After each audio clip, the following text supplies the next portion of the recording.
Paradigma Radio, el poder del pueblo. Bueno, pues nada, estamos aquí en Paradigma Radio con todas vosotras, con un elenco de invitados que es un verdadero placer para nosotras y para esta radio darle la bienvenida esta tarde, por supuesto, a un compañero que ya nos ha acompañado en un par de ocasiones en la tertulia, Jorge Alcázar. Buenas tardes, Jorge. Hola, buenas tardes. Buenas tardes. Bienvenido. Y hoy le damos una especial bienvenida y nuestra mejor acogida a Nuria Aguilera, que bueno, pues es la primera vez que está con nosotros aquí en la radio. Esperemos que te encuentres cómoda, a gusto. Bienvenida, Nuria. Muchísimas gracias. Es un placer, ya lo decíamos al comienzo en la explicación de lo que iba a ser el desarrollo del programa esta tarde, que para nosotras es un orgullo especial, primero porque tienes amigas que te quieren mucho y que nos han hablado muy bien de ti, cosa que siempre... Qué bueno, las amigas compartidas o los amigos compartidos, qué bueno, ¿eh? Sí, efectivamente. Y luego, hombre, sobre todo, que el espacio te resulte confortable, que estés cómoda, que estés tranquila. Que aquí... Además, entre amigas.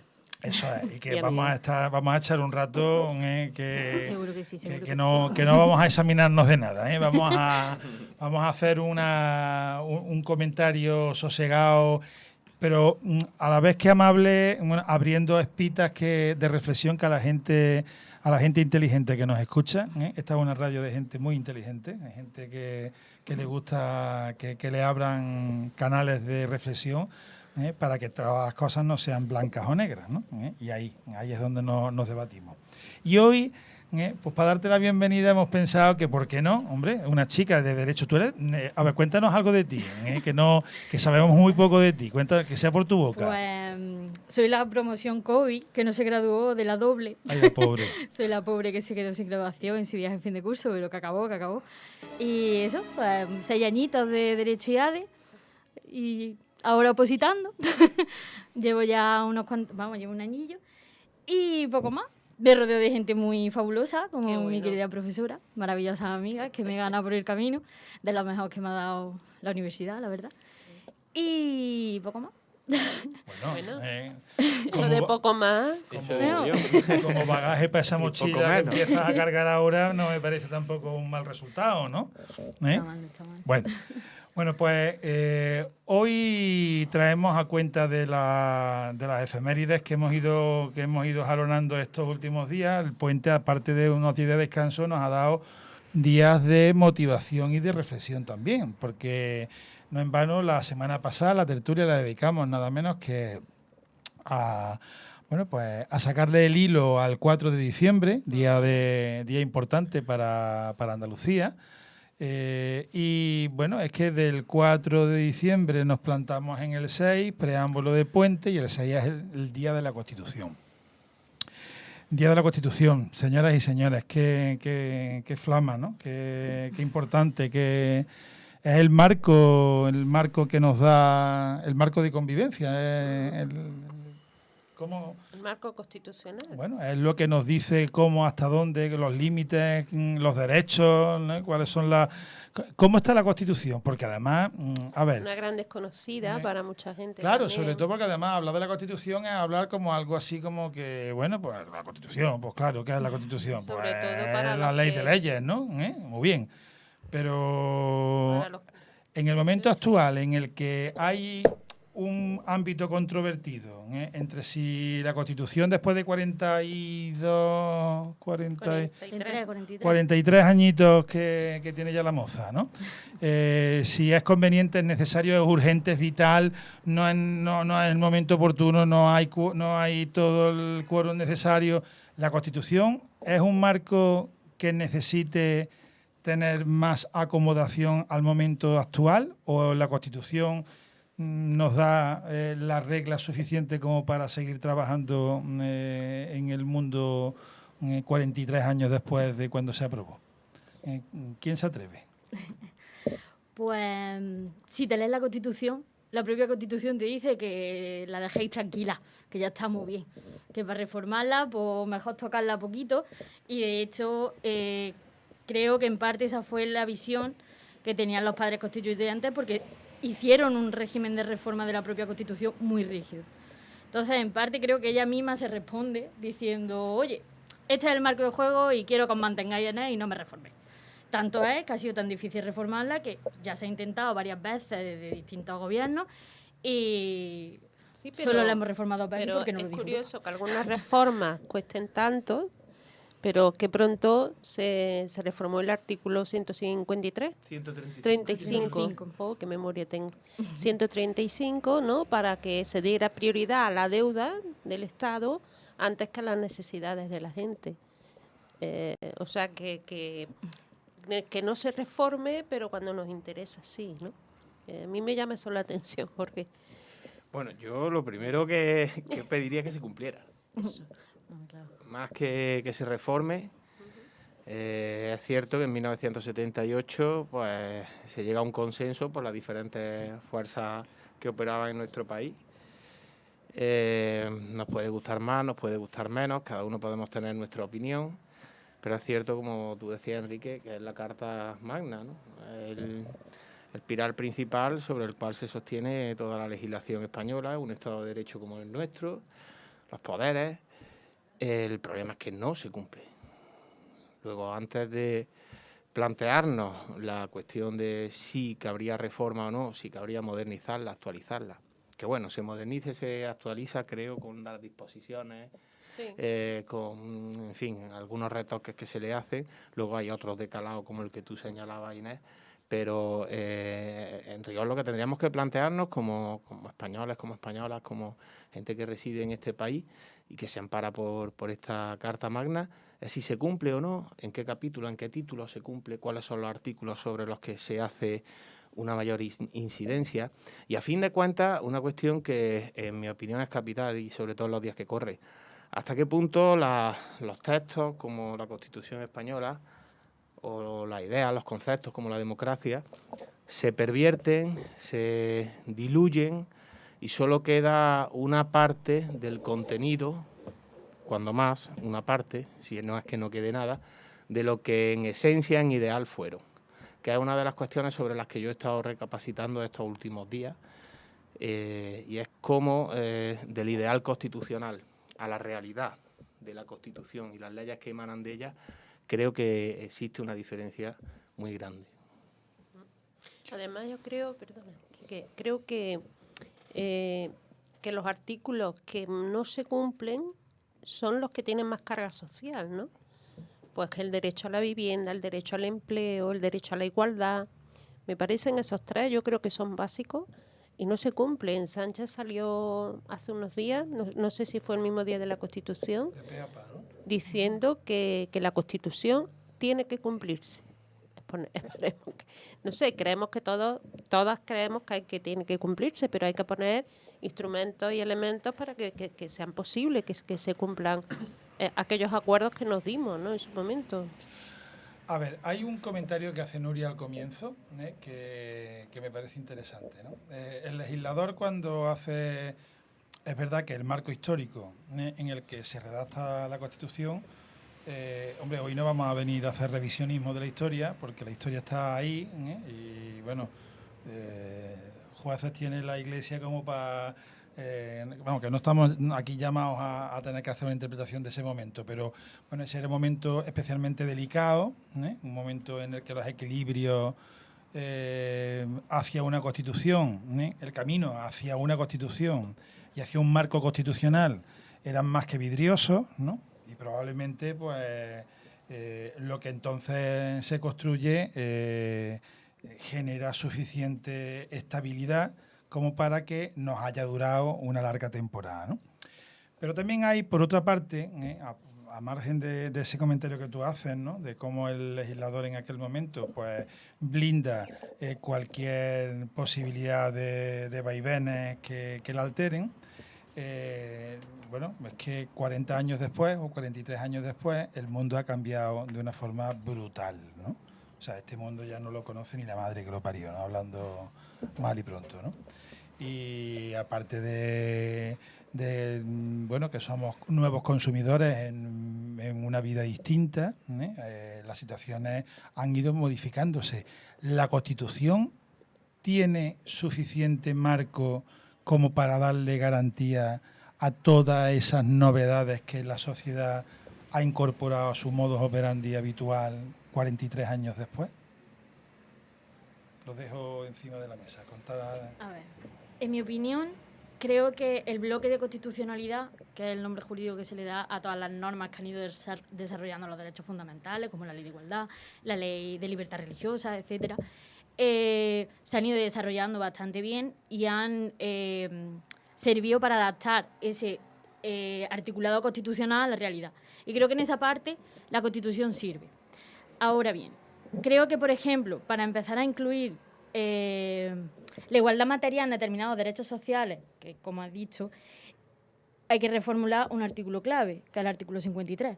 El artículo 53 es el que da garantía a los derechos fundamentales y excluye a los principios rectores de la política general, que son el derecho a la vivienda, entre otros muchos artículos, a partir de, si no me equivoco, el artículo 29.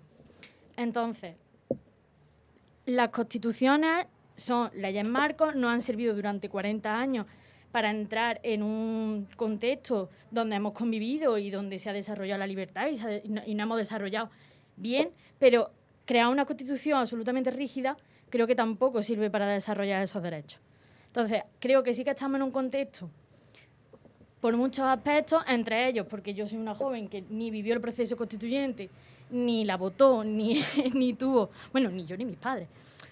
Creo que sí es momento, no para que se reforme como tal, no para que se sienten y digan tenemos que reformar este artículo, pero sí para que se empiece a hablar de una posible reforma para poder incluir todos estos derechos, porque creo que son derechos y, como has dicho, que deberían tener la misma protección que el resto de derechos fundamentales que viene en la Constitución, y actualmente, por el artículo 53, no lo tiene. Luego se me ha venido a la cabeza, no sé, Jorge, si a ti también, yo tengo 3 cosas que me han surgido conforme ibais hablando.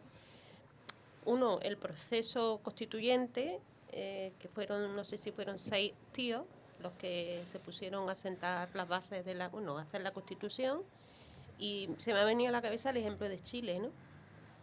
Con un referéndum, con un consejo constituyente donde va a haber personas de todo tipo, y se van a sentar a elaborar la nueva Constitución de Chile. O sea que el proceso fueron 6 iluminados, 7, no sé si eran 6 o 7, 6 iluminados. No hubo un proceso participativo, ni muchísimo menos. También de donde partíamos era difícil, ¿no?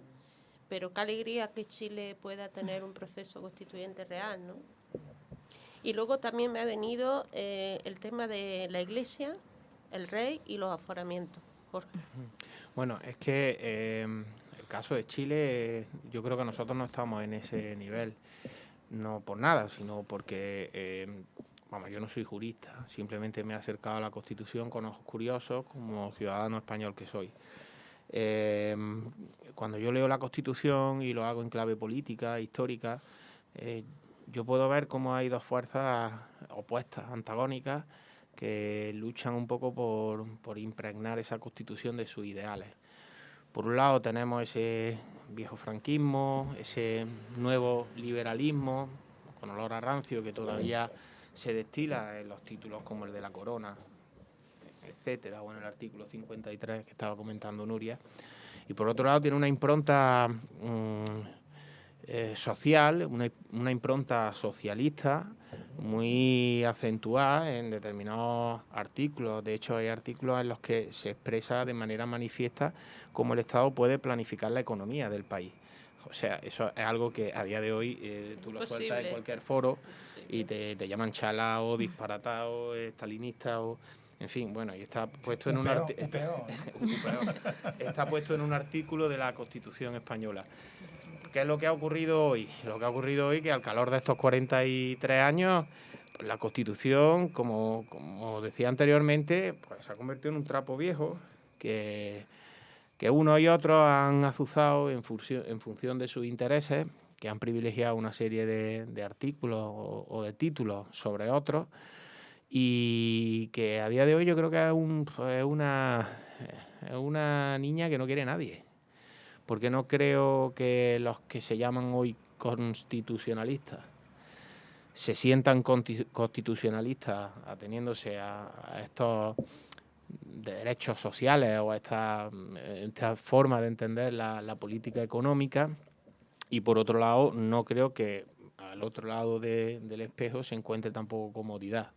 Como comentaba antes Nuria, es que hay determinadas trampas que se hacen en la Constitución que dejan en papel mojado cualquier otro, digamos, encanto de cisne, cualquier otro artículo, léase el derecho al trabajo, el derecho a la vivienda digna, el poder en un momento determinado el Estado recurrir a todos los bienes privados en interés del bien general. Todo eso queda sometido por otros artículos, pues, entiendo que de mayor rango para los juristas y para pues, el Tribunal Constitucional en este caso, etcétera, que serían totalmente revocables.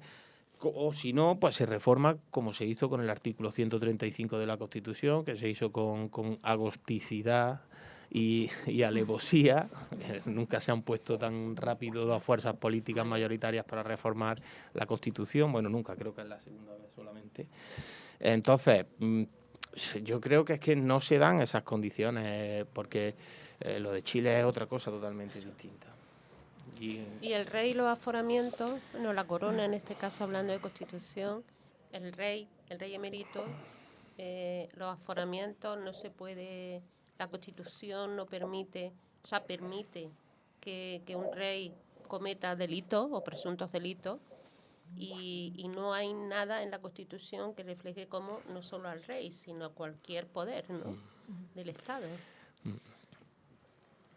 Hace unos días leí en Twitter una noticia de una jueza británica que nos preguntaba qué estatus jurídico tiene el rey, porque Corina lo ha denunciado, entonces van a empezar trámites. Reino Unido, y claro, le pregunta a España, oye, el rey emérito, ¿qué estatus tiene? ¿Es inviolable? ¿No es inviolable? ¿Está protegido por la diplomacia? ¿No? Y yo creo que a nosotros está intentando que ser protegido por su país, claro, para no tener que ir a declarar. Y en parte a nosotros se nos queda cara de... Por nosotros está muy guay, ¿eh? Si vosotros lo descubrís, no lo decís.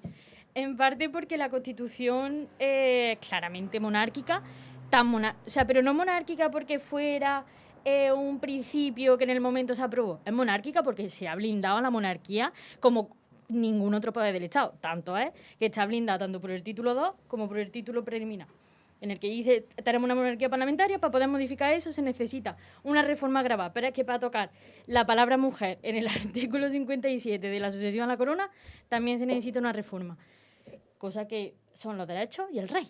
Esas son las dos cosas fundamentales en la Constitución. Entonces, la inviolabilidad del rey es que en una Constitución que tiene dos artículos sobre la igualdad, una la que llaman la doctrina, la igualdad material, y otra la formal, que todavía exista un artículo que, ya no digo que, porque yo, por ejemplo, con los aforamientos de políticos, sí entiendo que en determinados comentarios dentro del Congreso tienen que tener una protección especial dentro de su actividad política, para la libertad de expresión y tal.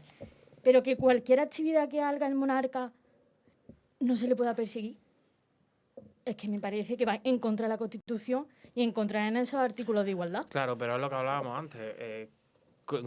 ¿Cuál es la visión que impregna esa Constitución de 1978? Esas dos fuerzas que están ahí latentes, en un lado, a la vista, hemos visto que se ha impuesto esa visión conservadora, no una visión de una España decimonónica, con la restauración borbónica, más que monárquica, borbónica, y esa inviolabilidad del rey no es sino el paradigma de esa visión que de España y esa visión de Estado. Bueno, es que, y además, a mí me suscita la conversación que estamos teniendo dos vías, ¿no? Dos vías. La vía del discurso normativo, legal, el arquetipo de estructura que tenemos como democracia moderna, que instalada en una sociedad plural y no sé qué, no sé cuánto. O sea, vale, está bien como discurso, pero luego por otra parte está lo que tú acabas de decir, Nuria, y es que a gente que tiene ahora 25, 30, 35, 40, 45, 50, incluso 55 años, no llegó ni siquiera a saber qué puñeta es la Constitución.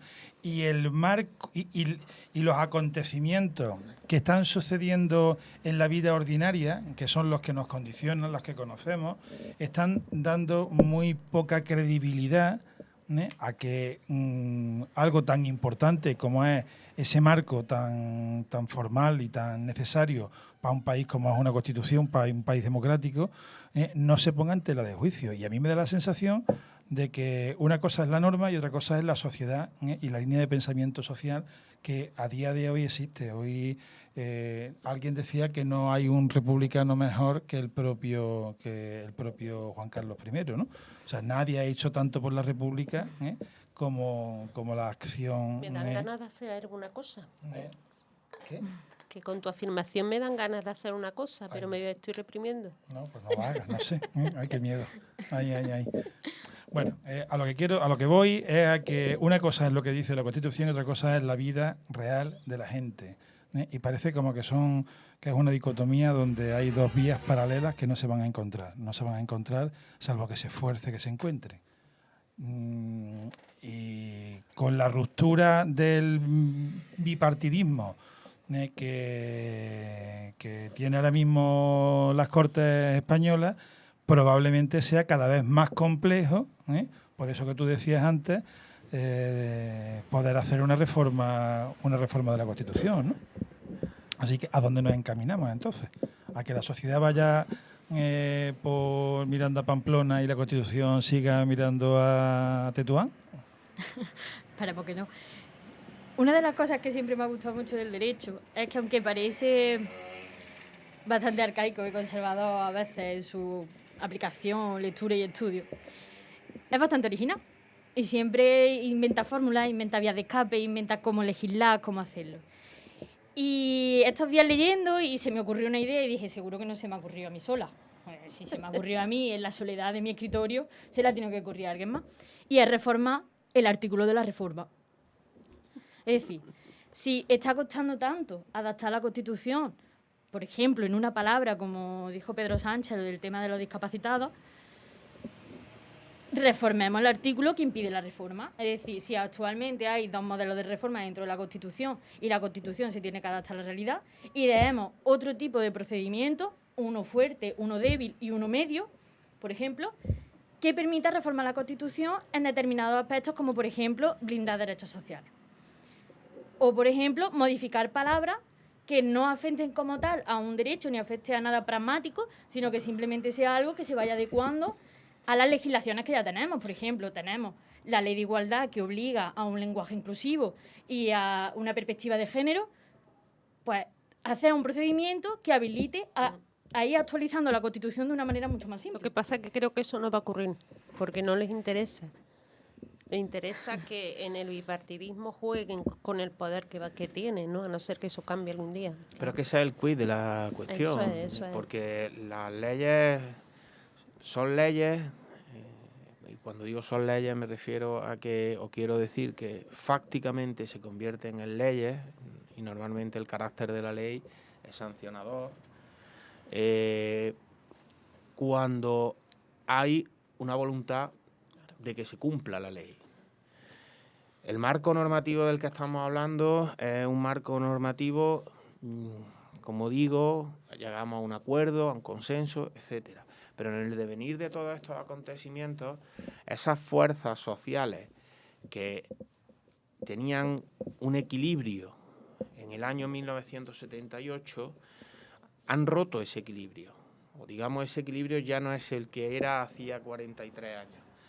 De tal manera que la reivindicación de la norma establecida en la Constitución, en un sentido u en otro, cobra vigencia cuando una fuerza se eleva o se impone a la otra. ¿Qué es lo que está ocurriendo ahora mismo? Ahora mismo, ¿por qué hay una coaptación de la Constitución por parte de determinados sectores políticos en este país? Bueno, por parte de la derecha, ¿no? La derecha es la que a sí misma se ha autodenominado constitucionalista como oposición a el enemigo político al cual declara inconstitucional, fuera del marco normativo. Lo hace en base a unos capítulos muy concretos de la Constitución, que son los que resuenan en el eco social y los que a día de hoy perduran en la memoria colectiva y son aquello que Gramsci llamaba o constituyen la hegemonía cultural para el adversario, que es el que la tiene. Nosotros, desde nuestra parte, y cuando digo nosotros me refiero a la gente de izquierda, cómo puedo sentirme yo, cómo puedo pensarme yo, entendemos que en esa lucha nos hemos perdido la batalla por completo. Entonces la Constitución nosotros la reivindicamos desde los puntos sociales, desde los aspectos sociales, que tenemos una potencia ética para hacerlo, aunque jurídicamente no podamos, porque sabemos que existen todas esas fórmulas que ponen freno a esa voluntad social que podía estar aquí o política que podía aquí estar inserta. Pero tenemos una hegemonía o teníamos una hegemonía ética para reivindicarla. El problema es que eso no se manifiesta en la calle. El problema es que no hay una reivindicación del cumplimiento, no ya digo de la reforma, no digo de cómo puede ser que un chorizo sea impune. Bueno, eso es que no lo comprende Y encima nadie. que lo blindemos. Y sin embargo, la gente no está en la Y no calle. pasa nada, y no pasa nada, No y no pasa pasa nada. La nada. gente no está en la calle, la gente no se moviliza, la gente está en otra onda. Está en la onda de... ¿Cuál es el artículo que dice que la bandera de España tiene que tener... Bueno, lo primero. El artículo 2 o el artículo 3, ¿no? La gente está en ese artículo. Sí. O el artículo 31, que habla de que todos contribuirán al sostenimiento de los gastos públicos, y vemos como por la vía de los hechos consumados, el Tampoco es pringao así. que Mira, está sometido a una nómina Enrique, paga como... fíjate qué preámbulo más bonito, ¿no? Porque las normas normalmente son maravillosas. Cuando uno lee, yo leí en su día la LOCSE, bueno, leí un poco la LOCSE, pues es un piñazo, pero leía el preámbulo y el preámbulo te daban ganas, te elevaba incluso, ¿no? Entonces el preámbulo nuestro dice: la nación española, deseando establecer la justicia, la libertad y la seguridad y promover el bien de cuantos la integran, en uso de su soberanía, proclama su voluntad de garantizar la convivencia democrática dentro de la Constitución y de las leyes conforme a un orden económico y social justo. Antes de ayer nos desayunábamos con que hay ya más de 4,5 millones de españoles en la pobreza severa, frente al año 2008, en el que había 3, que no eran pocos. ¿Dónde está ese preámbulo? Es la misma Constitución. Claro. Pero ojo mira, a mí ayer mismo, no sé si era ayer o antes de ayer mismo, me hacía una reflexión una persona muy sensata, autónomo, trabajador desde hace 50 años, un tío que vive gracias al trabajo que desarrolla con sus manos, ¿no? Y me decía, me hacía una reflexión que a mí me daba aparte de la tristeza que me generaba, me hacía que pensar, ¿no? Voy a lo siguiente. Estoy malo, me tienen que operar, voy a estar de baja, mi negocio no va a prosperar. Me veo probablemente que después de casi 50 años trabajando me queden 400 miserables euros. Y sin embargo, vaya viendo cómo hay dinero, y el dinero corre, y se lo reparten los mismos, y, o sea, ¿entendéis la hipérbole que se está fraguando sola, macerando sola, en el peor de los escenarios? Sola, y es que no creo. no, sola me refiero a que con poco que tú le hagas, con poca soflama que tú le des a eso, inmediatamente te llega que si los menas, que si el discurso del subvencionado, que si fíjate, el impuesto de Pero, sociedades, sí, sí. que la gesta dice que con poco que se ataran los machos recaudábamos 15.000 millones de euros en el primer ejercicio. O sea, la gente no es tonta, la gente ve y dice: ¿y yo por qué tengo que estar? O sea, qué flaco favor no nos estamos haciendo como sociedad, de no intervenir en cosas que den legitimidad a este marco tan necesario como es la Constitución, y que la Constitución misma, pues en sí misma no tiene más capacidad que, oiga, yo digo lo que digo, ahora son ustedes los que tienen que venir a hacer que se cumpla, ¿no? Jorge, ¿querías decir algo? ¿Estabas ahí? No, sí, que yo no apelo a, por lo menos, a mí no me gusta apelar a la sociedad la componemos diferentes factores. Yo apelo a la clase. Claro. Aquí hay Claro. unos intereses encontrados. Hay unos que edificaron una constitución y han construido una constitución al calor de sus intereses. Luego estamos otros, con otros intereses enfrentados a ellos, que no estamos sabiendo dar la batalla. Fíjate que, volviendo al preámbulo o al artículo 31 que comentaba, en las que se apela, ¿no?, a un sistema tributario justo en el que cada uno contribuya en función de sus posibilidades. También antes de ayer aparecía en los medios de comunicación un informe que daba el dato de que el 1% de españoles tienen en su poder el 27% de la riqueza nacional y el 10% el 57%. Así estamos en un régimen, en una sociedad loca. Eso es, no sé, es que aquí, imaginaos, ¿no?, que hay una comunidad de monos que está observada por unos científicos y ven cómo hay un mono que acapara todos los plátanos y mata de hambre a los otros y sigue acaparando plátanos y siguen muriendo. Lo estudiaría como un fenómeno desquiciante, ¿no? E intentarían ver qué es lo que... Porque ahí hay incluso una patología. Y bueno, sociedad patológicamente enferma. Sí, sí. Muy enferma. Y luego el mono te regala una máquina de un hospital y el resto de monitos Bueno, salen a defenderlo. claro. Dice, ¡ea! Así de fácil. Bueno, si quieres comentar No, algo. no. Sí, no, es que... Sí, no, quería un Estado laico. Cuando estamos, el propio Estado le da a la Iglesia anualmente un buen dinero, aparte de que no le cobra IBI, de que... Mira, frente a la Constitución del 31, Sí. esa fue una de las reformas que introdujeron los padres de la del 78. El 31 sí declaraba taxativamente que el Estado bajo ninguna de las formas podría financiar a ninguna de las iglesias.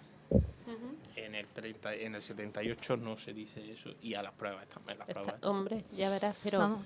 otra cosa, el tema de la independencia de Cataluña, que no quiero dejar pasar en este momento hablando de una posible reforma de la Constitución, porque habría que reformar la Constitución para hablar de independencia, ¿no?, en Cataluña. ¿No? Cualquiera de los Claro, o dos. sea, al final hay determinadas constituciones mucho más flexibles, como por ejemplo, bueno, ni siquiera una constitución como tal, son un conjunto de textos.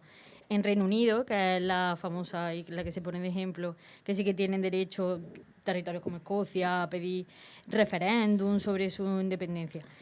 Al final todo pasa por reformarla, o sea, todo en cualquier, pero ya no solo la independencia, sino cualquier cosa que se reivindique, al final pasa por un procedimiento de reforma de la Constitución. Y ahora mismo, porque la Constitución es claramente bipartidista, el tiempo ha cambiado y la Constitución se ha quedado atrás. Eso es muy inviable. Yo creo que en el corto, medio y, si me apura, largo. Yo desde aquí, Largo plazo. desde mi Entonces, opinión humilde, quiero decir que si se produce alguna reforma, que participen mujeres, que en la que tenemos no participaron. Con el peligro que tiene lo que acaba de decir Nuria, es una constitución inmovilista en tiempos tan difíciles como los actuales, en los cuales hay ya una polarización política muy grande y una fragmentación del voto todavía mayor. El ser tan poco flexible, tan rígida a los acontecimientos o a los cambios, yo creo que es un peligro muy grande que como Estado, como país... Claro, También- el 4 de octubre, ¿no? Lo que ocurrió cuando con diálogo porque muchas veces o casi siempre la realidad adelanta a lo que hay legislado, ¿no? Entonces habrá que hacer un esfuerzo para que sea también posible. otro de los problemas, o sea, ya intentando irme al otro prisma, uno de los problemas que tiene una constitución bastante flexible es que, igual que nosotros tenemos nuestros ideales dentro de la constitución, la otra parte también tiene la suya, y a mí no me pueden gustar tanto. A lo mejor ahora te llega, un ejemplo banal, ¿no? Ahora llega reforma el artículo de la reforma de la Constitución y te meten una reforma del título 2 muchísimo más monárquica que la que hay. Y te quedas como, bueno, si eso es posible, claro. Sí, porque... Es como que al final también una parte, y yo creo que estamos todos más o menos en el mismo bando, ese bando tenemos nuestros ideales, sabemos qué derechos queremos, sabemos que las mujeres tenemos que tener voto y voz en la Constitución y que no estemos simplemente en el artículo del matrimonio, que manda con que tengamos nuestra voz, sabemos qué derechos sociales tenemos que meter, sabemos qué derechos medioambientales hay que meter en una Constitución porque es algo que está ya patente, pero claro, es que en el otro lado tenemos cosas absolutamente contrarias, o sea, el derecho medioambiental no lo quieren ni ver porque, madre mía, cosas así. Entonces, pero por eso, Nuria, yo creo que en esta Constitución ha habido muchas sesiones. O sea, si tú me das esto, tú me tienes que dar a mí... O sea, si yo te doy a ti esto, tú me tienes que dar a mí algo. Y además se demuestra en muchos artículos, hay muchas sesiones, porque en un bipartidismo yo te doy, pero tú me tienes que dar. Y entonces eso representa pues las fuerzas que hoy tenemos también en nuestro país, ¿no? Familia, son las 8. Qué rápido pasa. Aunque, Jorge, hay que decir algo. Sí. Aunque sea telegráficamente, lo que nos permite la radio es poder salirnos un minutito más de nuestra hora de parrilla. Venga, un remix. Yo no quería dejar pasar el día de hoy, que es 9 de diciembre, sin reivindicar la 7ª Constitución española, que es la anterior a esta, la del 1931, con la cual yo no soy nostálgico, no creo que tengamos que reivindicar la Segunda República más de lo que yo quiero que venga la tercera, y ya veremos cómo la construimos. Pero en un día como hoy, en tal efeméride, me gustaría recordar que ha pasado desapercibido por todos los medios de comunicación, por lo menos los que yo he leído, sí, y es algo que no ha estado en la calle, que tal día como hoy, hace pues 90 y estamos hablando del 31, pues 91, 90 años, 90. que se sancionó esta Constitución, la 7ª española, que es que a veces pensamos que solo hemos tenido una o dos. Sí, no, esa era la 7ª, la que tenemos ahora es la 8ª. Habría que revisarla. Bueno. Pues y echar una miradita para decirlo, ¿no? Claro. Nuria, ¿cómo te has encontrado? Pues yo muy cómoda. ¿Sí? Todo lo que sea charlar. Sí. A mí me encanta. Un placer, Nuria. ¿Qué reflexión nos aporta ya como final de tertulia? En parte, una de las deformaciones profesionales que te da la carrera de Derecho es como ver este tipo de cosas desde un punto de vista muy triste o desde el punto de vista no se puede hacer nada. Porque aunque por una parte somos originales, siempre tendemos a ponernos, uy, pero es que el Tribunal Constitucional, uy, es que el Tribunal Supremo ha dicho que no, uy, es que no hay partidos suficientes. Y al final las cosas se han hecho. O sea, una de las reflexiones que me hizo una profesora, posterior vicepresidenta del gobierno, en clase, es que al final la historia es una espiral y va en avance. O sea, por ejemplo, también lo dijeron una autora famosa, que ahora mismo no me acuerdo el nombre, era que bueno, que los derechos de las mujeres siempre estaban en debate y haría falta cualquier cosa para que se pongan en entredicho de nuevo. Pero aún así, creo que viendo la historia y haciendo una revisión de la Constitución, del marco constitucional que ha ido derivando, avanzamos. O sea, hay una espiral donde de vez en cuando volvemos atrás, es como hoy otra vez estamos debatiendo sobre el aborto. Señores, esto no estaba ya superado. Sí. Y es verdad, pero y es cansino, ¿no? O sea, son de esas cosas que los ves con un punto de vista y dices, madre mía. Pero creo que en parte hay que tener una visión alegre y una visión reivindicativa de decir, pero seguimos avanzando. Tenemos una Constitución que no está mucho de nuestro lado y aún así hemos ganado derechos sociales. España tiene leyes pioneras y muy buenas y aún así seguimos avanzando en nuestros derechos sociales y llegará un momento en el que la reforma constitucional llegará, porque la lucharemos. Y espero que yo esté allí para verlo. Esa es la actitud y que tú estés no para verla, sino para intervenir. Hombre, claro que sí. Bueno, pues yo creo que no hay mejor manera de terminar la tertulia que con una visión optimista y sobre todo combativa, ¿no? Combativamente optimista, ¿no? ¡Wow! ¡Qué bien! A ver si tomamos nota y no nos atenazamos con el frío. Así es que si, como ya sabéis, son las 8 y casi 4 minutos, nos vamos a marchar. Os invitamos a una cañita o a una copita de vino para que entréis en calor, que estamos ya casi en viernes. Así es que... Polvorón ya. Bueno, el polvorón con la copa... Bueno, que cada uno se la tome como quiera, ya está, ¿no? Muchas gracias, Nuria, por habernos premiado con tu compañía esta tarde. Jorge, un placer otra vez que hayas querido compartirlo con nosotras. Jorge. Inés, nos vemos el jueves que viene, ¿no? El jueves que viene y esperemos que todas paséis una buena semana, ¿no? Sí, además el jueves próximo será nuestra última edición del ¿Qué tal, cómo estamos? De 2021. A ver si somos capaces de sorprenderos con alguna cosita chula, ¿vale? Disfrazaremos o algo, alguna sorpresilla. Bueno, un matasuegra te voy a traer yo a ti. Bueno, pues nada, que nos vemos, ¿vale? Ale, que sean felices. Buenas tardes. Adiós, buenas tardes.